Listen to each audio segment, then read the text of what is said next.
สบายดีหมูคูชาเผ็ดมุกทุกคน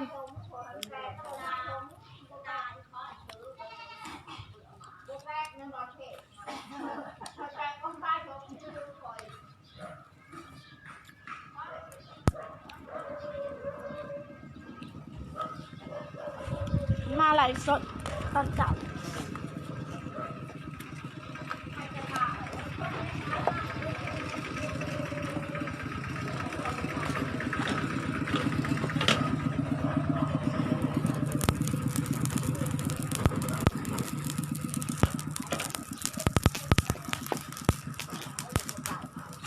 เงินใคร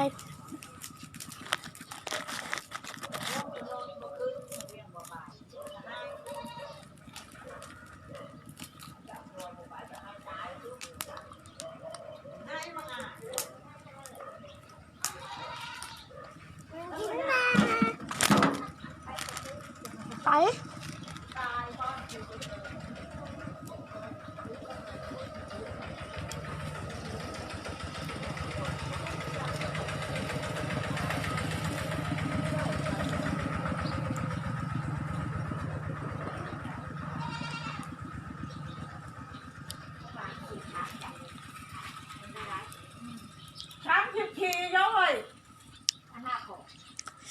ไปสีแดงคือเด็ดๆมาสกุล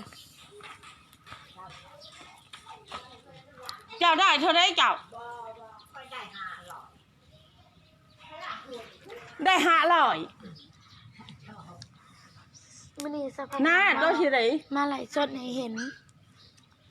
ในตอนเช้าเนาะ ได้เขาแล้วบ่โต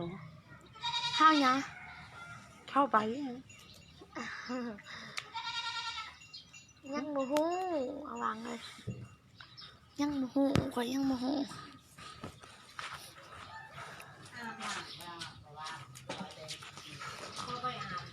ไหลชด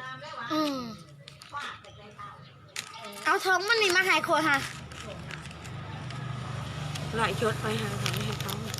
ไหลสดให้เห็นมัดกูก้นนั่นแหละ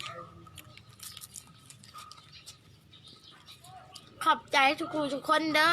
กี่ติดตามชาวพันมาตลอดมันนี่ชาวพันกับมาไหลสดให้เห็นเป็นมือ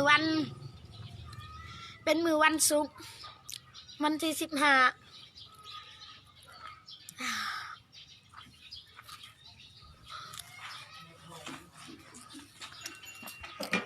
ของเดือน11 ปี2019กาขึ้นมือ3 คำหรือ2 คำหรือนี่4 คำแม่และ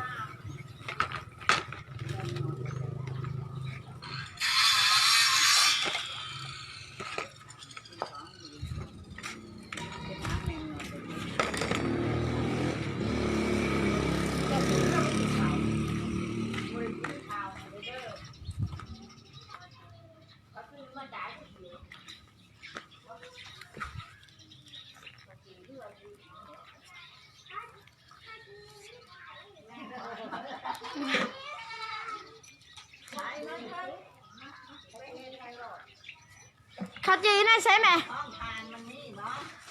มันหมูมีทานเดี๋ยวบ่ได้ไปบ่ไงไปแล้วถ่ายรถมาแล้วรถมาโอ้ยมันสิมาง่ายบ่รถมาส่งเขารถมาตะโคกพุ่น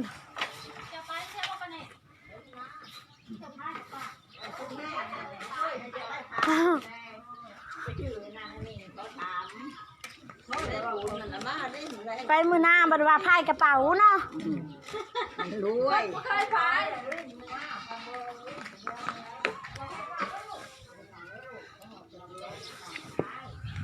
เพิ่นรวยเลยเด้เพิ่นก็เลยพายกระเป๋าคนบ่เคยพายกระเป๋าไปใช้หมูกระถาม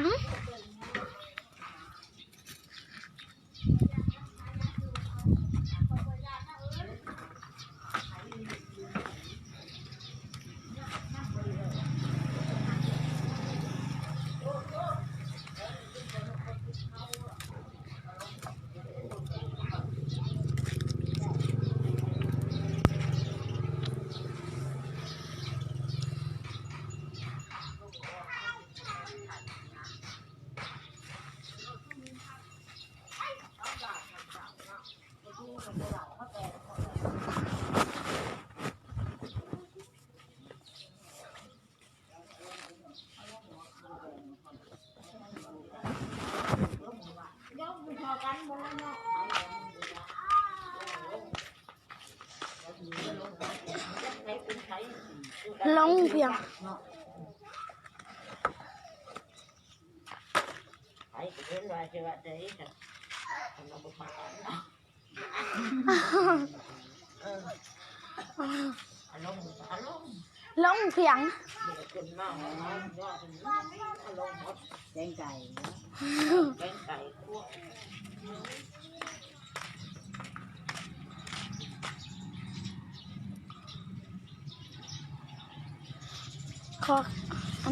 ขอโตวลาไปก่อนเนาะ